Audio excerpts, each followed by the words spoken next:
Now this is 4x4 shop with the GL dash cam and GLS infotainment installation. So we just completed the dash cam and now we're gonna add the infotainment screen in. Now this bracket has to obviously go on first before the actual radio goes in. Now if you notice here, you have two mounting screws and you're going to use the original vehicle screws to screw back this adapter mounting plate. Also, you will no longer be using your air conditioning vent control switches because they will not be retained on this unit here. Now, they're just there to a sensor in the car. They will not bring up anything or any dash information or dash lights or anything like that, so you don't have to worry.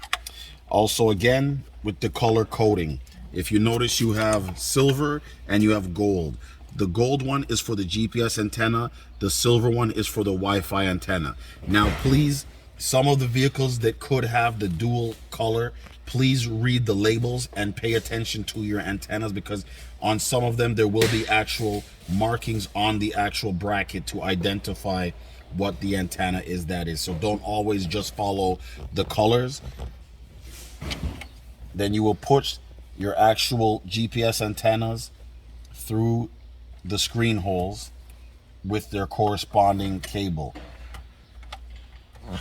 And also for this here, because this has the little OLED screen, you have to make sure that you put this plug into that OLED screen or that will not be operating. So once you've inserted the plug, double check to make sure it's seated properly, and then you can proceed. Push the small plug through the first hole because it lines up with the actual, it lines up with the big plug, and then you will slide the other large plug through the other opening, and this way it will just help you better for the installation of the dash panel. Now, supplied in our mounting bracket kit, you're going to find two small screws. Those are going to be Phillips. Those need to be inserted before the screen goes in.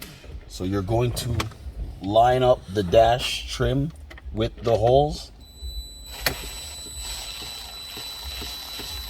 and then you will just slowly screw them in. Please do not over torque this because they are small screws, and the metal is also a very thin metal, so it does not need to be over torqued to get this to sit in there properly.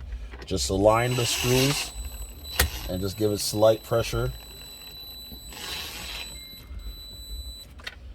and then once you have it in, that's it. And then also you're going to need to connect back the original two factory torque screws.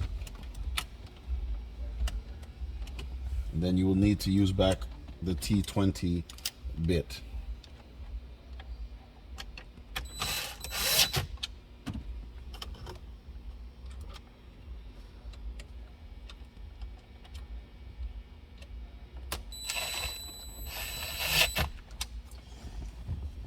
Now, this is where some of the tricky play is going to needed to adjust this here. Because of the fact that sometimes the harness is going to be tight, you're going to have to use your hand from the bottom here and maneuver some of the harnesses inside the dash.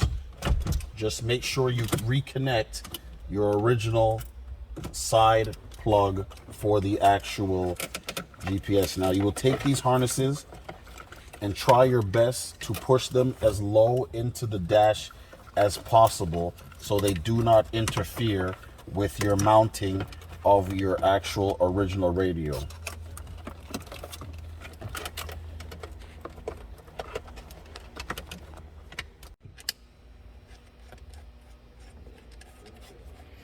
Now, I always connect the antennas first because you have more room to play around with the antennas because they go further. So then you just plug in the original screen wire, and then you plug in our additional T harness. Then take all the excess wires, tuck them between the gap. And also do not forget to slide on your new metal mounting clip hardware.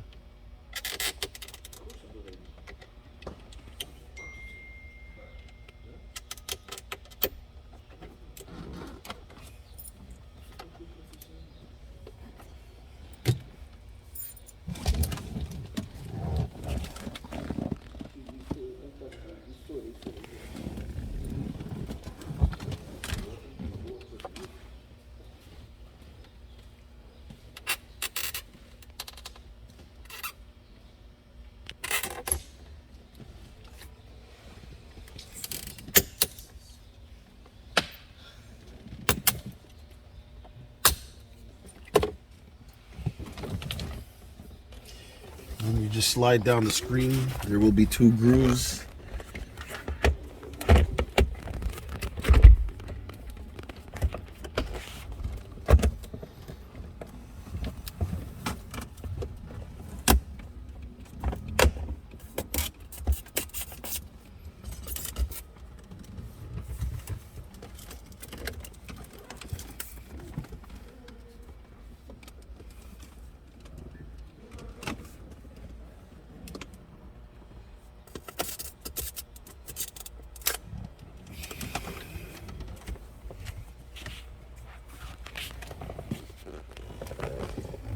And then you can go ahead and install back your air conditioning control.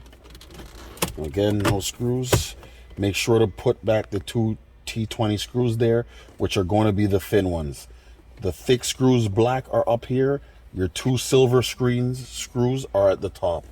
And then you can slide back on your original locking trim. And then we can power up.